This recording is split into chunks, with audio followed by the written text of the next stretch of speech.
Hello, everyone, and welcome.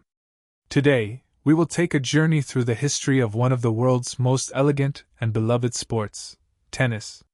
How did tennis begin? Who were the first players? How did it transform from a pastime into a global sport? Get ready because this story is much more intriguing than you can imagine. It's full of kings, monks, revolutionaries, and pioneers who transformed a simple ball game into one of the most prestigious sports in history. Leave a comment and tell me, who is your favorite player of all time? Which historical moment in tennis fascinates you the most? To understand the origins of tennis, we must go back to medieval France in the 12th century. There, a game called Jeu de Paume, or palm game, was born.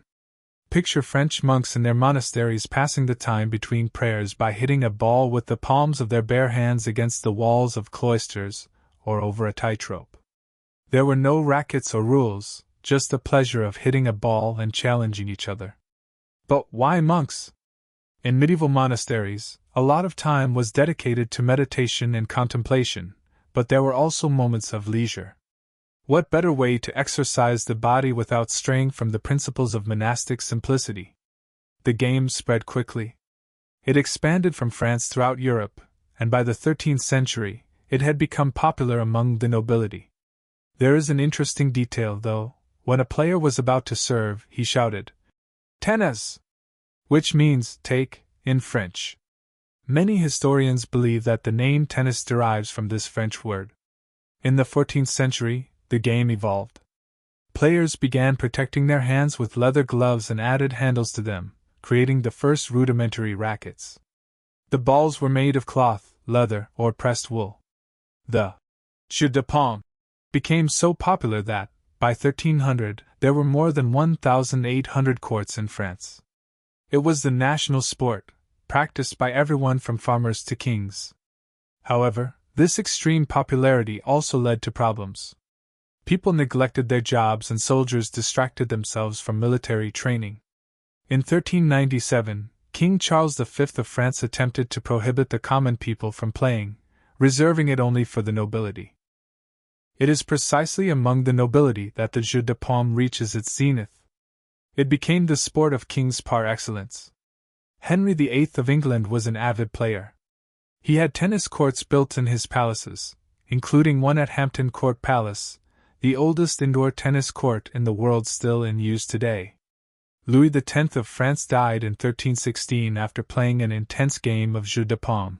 He reportedly drank too much cold water while hot. During this time, the game became more refined. The courts became more elaborate with sloping walls, unusual openings, and sloping roofs. These architectural elements were part of the game itself. Players didn't just hit the ball back and forth. They used their surroundings strategically. Some courts even had galleries where the public could bet on the outcome of the matches.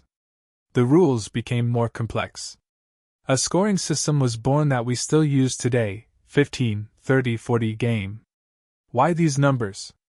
There are various theories. One of the most widely accepted theories is that they derive from the use of a clock. The dial was divided into 4 sections, each representing 15 minutes. When a player scored a point, the clock needle moved a quarter. Why 40 instead of 45? Probably for brevity. Now let's take a huge time jump to 1859 in Victorian England. It was here that a man changed the history of tennis forever, Major Walter Clopton Wingfield. Wingfield was a British Army officer and a gentleman of the Victorian era. In 1873, he invented a version of tennis designed to be played on grassy outdoor lawns. He called it spheristai, a Greek word meaning ball art. He patented his game in 1874 and began selling complete sets containing rackets, balls, netting, and a rules manual. It was the perfect entertainment for parties in the gardens of Victorian high society. Picture ladies in long Victorian dresses and gentlemen in suits playing elegantly on their estate's perfectly manicured lawns. But why was this version of tennis so successful? First, it was accessible. Expensive covered courts with complex architecture, like those used for Jeu de Paume, were no longer necessary. All that was needed was a lawn and a net. Second, it was socially acceptable for men and women to play together, which was rare at the time. The game spread quickly. Tennis clubs were born all over England. However, there was a problem. Each club had its own rules. Chaos reigned supreme. How big should the field be? How high should the net be? How were points counted? This is where the All England Croquet Club at Wimbledon comes into the picture. Yes, you heard right, croquet. The club was founded for croquet, but when tennis became popular, they dedicated some lawns to the new sport. In 1877, the club organized the first lawn tennis tournament. To do so, they had to standardize the rules. A committee met and created the first official rules of lawn tennis. They set the dimensions of the court at 78 feet long by 27 feet wide, about 23.77 meters by 8.23 meters, dimensions that are still used today. The first Wimbledon tournament, held in 1877, had 22 participants, all of whom were men. Spencer Gore won, beating William Marshall in the final in front of around 200 spectators. The prize? 12 guineas and a silver trophy. Today, Wimbledon is the most prestigious tournament in the world, with millions of spectators and million-dollar prizes. Tennis spread across the world from Great Britain with astonishing speed, riding the wave of the British Empire. The United States National Lawn Tennis Association was founded in 1881, and the first U.S. National Championship was held that same year in Newport, Rhode Island. The National Championship was held in Newport, Rhode Island. Richard Sears won the first of his 7 consecutive titles. Tennis arrived in Australia in 1880 and in France in 1890 wherever there were British colonies or influence. In 1896, when the modern Olympics were reborn in Athens, tennis was one of the original sports. John Pius Boland, an Irishman who happened to be in Athens, decided to participate and won the gold medal in singles. He wasn't even a professional player in the strict sense. However, it's important to note that in these early decades, tennis was still predominantly a male and elite sport. Women could play, but with significant restrictions. They had to wear long dresses and corsets, and were considered too fragile for intense competitions. These early players were true pioneers who challenged the social conventions of the time. In 1884, just 7 years after the first men's tournament, Wimbledon introduced the women's tournament. Maud Watson became the first champion. But imagine the conditions: long skirts touching the ground, long sleeves, and hats. The 20th century brought revolutionary changes to tennis. At the beginning of the century, the sport was strictly amateur. Players could not be paid to play under penalty of being excluded from prestigious tournaments. However, this situation was unsustainable. In the 1920s and 1930s, some players started organizing private professional tours but were excluded from Grand Slam tournaments. This rift divided tennis for decades. The 60s brought revolution. In 1968, the Open era began when professionals and amateurs could finally compete in the same tournaments. Grand Slam tournaments became open to all. During this period, legends such as Rod Laver were born. Laver completed the Grand Slam in 1969 by winning the Australian Open, Roland Garros, Wimbledon, and the US Open. Open in the same year. Women began to fight for equality. Billie Jean King became an icon of not only tennis, but also the feminist movement.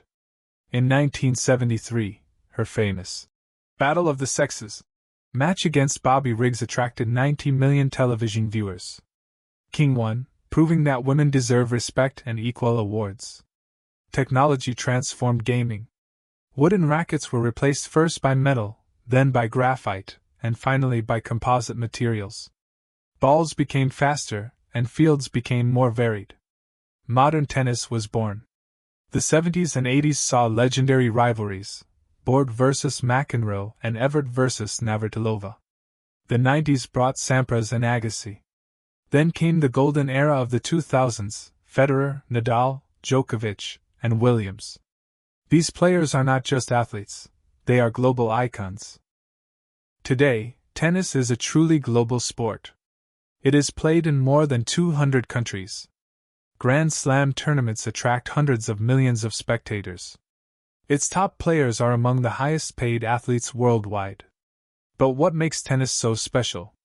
Perhaps it's the elegance of the sport, which combines physical power and mental strategy.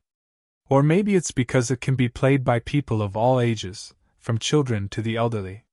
Or perhaps it's the tradition of respect and sportsmanship that has been preserved over the centuries. Tennis has also influenced fashion, popular culture, and even language.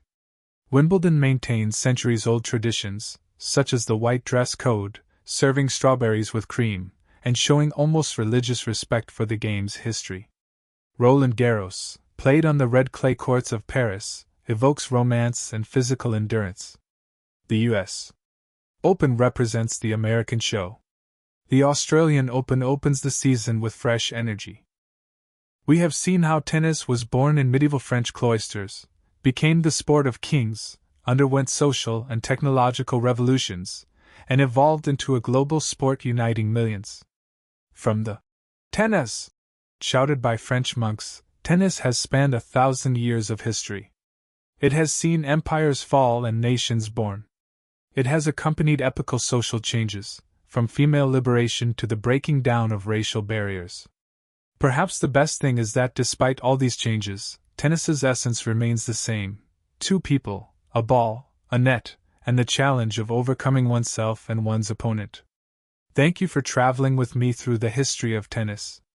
If you enjoyed this video, please like it and subscribe to the channel. See you in the next video.